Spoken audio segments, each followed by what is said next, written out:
ഇന്നൊരു പാഴ്സി ഡിഷായാലോ. അതിൻ്റെ പേര് ടൊമാറ്റർ പർ ഈഡു എന്നാണ് അതിൻ്റെ പേര്.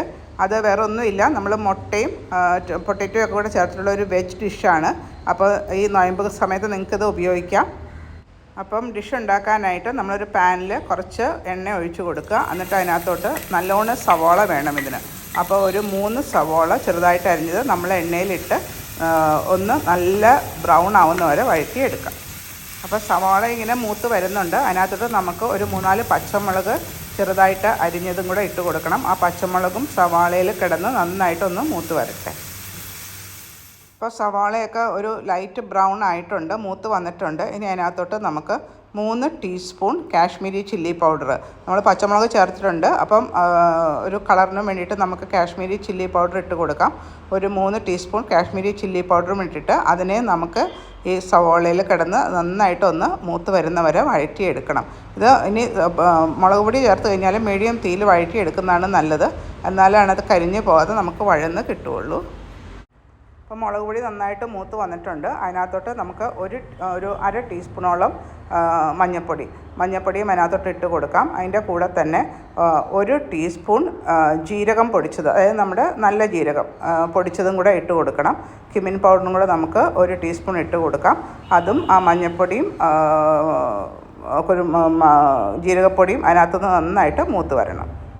അപ്പോൾ പൊടികളെല്ലാം നന്നായിട്ട് മൂത്ത് വന്നിട്ടുണ്ട്. ഇനി നമുക്ക് ഇതിൻ്റെ ബേസായിട്ടുള്ള ടൊമാറ്റോ, ഒരു 5 ടൊമാറ്റോ, നമ്മൾ 5 മുട്ടയാണ് യൂസ് ചെയ്യുന്നത്. അപ്പോൾ 5 മീഡിയം സൈസ് ടൊമാറ്റോ ചെറുതായിട്ട് അരിഞ്ഞത് നമുക്ക് ഈ പാനിലിട്ട് കൊടുത്തിട്ട് നന്നായിട്ട് വഴറ്റിയെടുക്കണം. അതായത് ആ ടൊമാറ്റോ ഒക്കെ ഇപ്പോൾ നല്ല ക്രിസ്പായിട്ടാണ് ഇരിക്കുന്നത്, അതൊന്ന് പേസ്റ്റ് പോലെ ആവണം. അപ്പോൾ ചെറിയ തീയിൽ കുറച്ച് സമയം കൊണ്ട് വേണം നമുക്കതിനെ വഴറ്റിയെടുക്കാനായിട്ട്. ടൊമാറ്റോ ഒക്കെ ഓൾമോസ്റ്റ് മാഷ് ആയിട്ടുണ്ട്. അതിനകത്തോട്ട് നമുക്ക് 2 ടീസ്പൂൺ പഞ്ചസാരയും കൂടെ ഇട്ട് കൊടുക്കാം. എന്നിട്ട് അത് പഞ്ചസാര അതിനകത്ത് മിക്സ് ചെയ്ത് യോജിപ്പിക്കാം. ഇപ്പോൾ ഗ്രേവിയൊക്കെ ഓൾമോസ്റ്റ് വഴന്ന് വന്നിട്ടുണ്ട്. അതിനകത്തോട്ട് 2 ഉരുളക്കിഴങ്ങ് പൊട്ടറ്റോ പുഴുങ്ങിയത് നമ്മൾ ചെറിയ ചെറിയ ക്യൂബ്സായിട്ട് മുറിച്ചിട്ട് അതും കൂടെ ആഡ് ചെയ്ത് കൊടുക്കാം. ഇതിനകത്ത് ഞാൻ ടൊമാറ്റോസ്, ഓണിയൻ, പൊട്ടറ്റോ, എഗ്ഗ് ഇതെല്ലാം കൂടെ ഉണ്ട്. കുറച്ച് റിച്ച് ആയിട്ടുള്ള ഡിഷാണ്. പാവ് ബ്രെഡിൻ്റെ കൂടെയാണ് നന്നായിട്ടുള്ള കോമ്പിനേഷൻ. ഒരു വെറൈറ്റി ഡിഷ് ആയതുകൊണ്ടാണ് ഞാനിത് കാണിച്ചു തരുന്നത്. നിങ്ങളൊന്ന് ട്രൈ ചെയ്ത് നോക്കുക. ആ പൊട്ടറ്റോയും ഇതെല്ലാം അതിനകത്ത് മിക്സ് ചെയ്ത് യോജിപ്പിച്ചിട്ടുണ്ട്. ആ പൊട്ടറ്റോയും പതുക്കെ ഒന്ന് ഞെക്കി ഒന്ന് മാഷാക്കി റെഡിയാക്കി എടുത്താൽ കുറച്ചും കൂടെ ടേസ്റ്റ് കിട്ടും ഈ ഡിഷിനെ. ഇനിയിപ്പോൾ ആ ഗ്രേവിയിൽ നമ്മൾ ചെറിയ ചെറിയ ഹോൾസ് ഇട്ട് കൊടുക്കാം. അതായത് നമുക്കൊരു മുട്ട പൊട്ടിച്ച് അതിനകത്ത് ഒഴിക്കാൻ വേണ്ടിയിട്ടാണ്. അപ്പോൾ ചെറിയ ഒരു 5 ഹോൾസ് ഞാനിങ്ങനെ അതിൻ്റെ മസാലയുടെ ഇടയ്ക്ക് ഉണ്ടാക്കുകയാണ്. എന്നിട്ട് വേണം അതിനകത്തോട്ട് നമുക്ക് ഓരോ മുട്ട ഓരോ ഹോളിൽ ഒഴിച്ച് കൊടുക്കാനായിട്ട്. ഇപ്പോൾ ഒരു മുട്ട ഞാൻ അതിനകത്ത് പതുക്കെ പൊട്ടിച്ച് ഒഴിച്ചു കൊടുത്തു.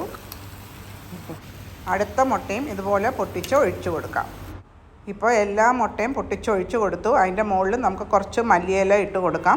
എന്നിട്ട് തീ ഒരു മീഡിയം ആക്കിയിട്ട് വേണം അതിനെ മൂടി ചെയ്തിട്ട് ആ മുട്ടയൊന്ന് കുക്കായി വരണം. ആ മുട്ടയൊക്കെ കുക്കായി വരുന്ന സമയം കൊണ്ട് നമുക്ക് പാവ് ബ്രെഡ് എടുക്കാം. ബ്രെഡ് എടുത്തിട്ട് അതിനകത്തോട്ട് കുറച്ച് നെയ്യ് 2 സൈഡിലും കുറച്ച് നെയ്യ് പുരട്ടി വെക്കണം. ഞാനിപ്പോൾ ഒരു 6 പാവ് ബ്രെഡ് എടുത്തിട്ടുണ്ട്. അപ്പോൾ അതിന് 2 സൈഡിലും നെയ്യ് പുരട്ടി നമുക്കതിനെ റെഡിയാക്കി വെക്കാം. ഇപ്പോൾ ഏകദേശം ഒരു 5 മിനിറ്റ്സ് കഴിഞ്ഞപ്പോഴത്തേക്കും നമ്മുടെ മുട്ടയൊക്കെ കുക്കായി റെഡി ആയിട്ടുണ്ട്.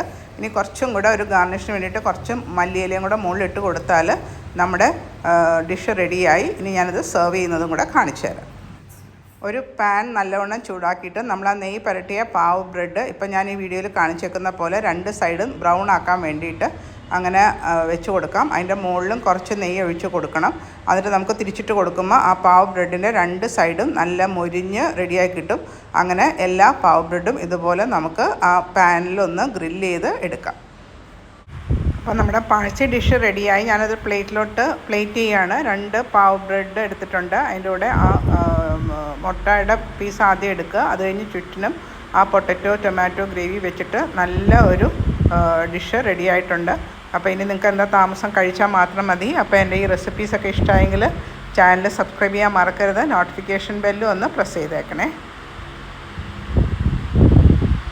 അപ്പോൾ പറ്റുന്നവരെല്ലാവരും ഇത് ട്രൈ ചെയ്തിട്ട് ഉണ്ടാക്കി നോക്കിയിട്ട് നിങ്ങളുടെ ഫീഡ്ബാക്ക് അറിയിക്കുമല്ലോ.